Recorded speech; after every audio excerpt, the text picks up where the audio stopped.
Salam sehat Bapak Ibu sekalian. Bagaimana kabarnya hari ini?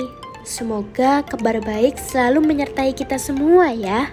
Sebelum menjalani kemoterapi, lakukan persiapan dengan maksimal agar hasil yang didapatkan juga maksimal. Beberapa cara dapat dilakukan dalam persiapan menjalani kemoterapi. Yang pertama, persiapkanlah kondisi fisik dan imunitas yang baik. Yang kedua, mintalah dukungan dari orang sekitar, keluarga, maupun kerabat. Yang ketiga, siapkan kondisi mental dan kelola stres. Yang keempat, mengontrol kesehatan gigi dan mulut. Hal ini dapat dilakukan dalam mencegah kondisi efek samping lanjutan. Yang kelima, pahami efek samping pasca kemoterapi. Selama menjalani kemoterapi, Bapak dan Ibu sekalian tidak perlu merasa khawatir dan cemas. Meski mengalami efek samping pasca kemoterapi, segala keluhan tersebut segeralah konsultasikan ke dokter. Bapak dan Ibu sekalian, ingat, agar terapi kanker maksimal, selesaikan siklus kemoterapi sampai tuntas.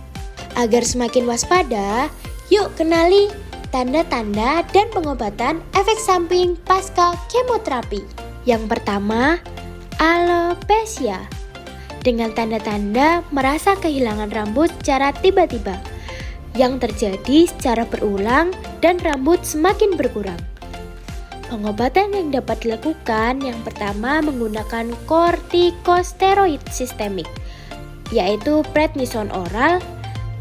Kemudian terapi imunomodulator topikal menggunakan antralin, dan yang terakhir yaitu terapi laser.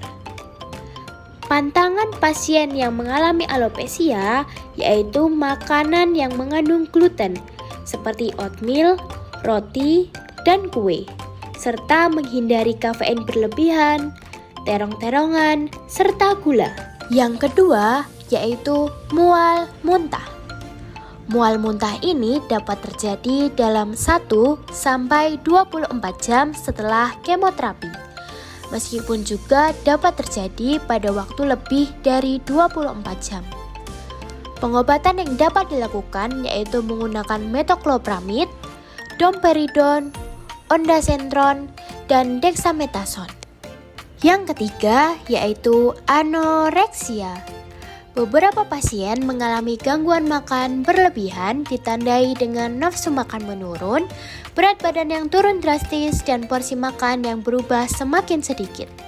Pengobatan yang dapat dilakukan yaitu terapi kognitif dan mantra atau mostly anorexia nervosa treatment for adult.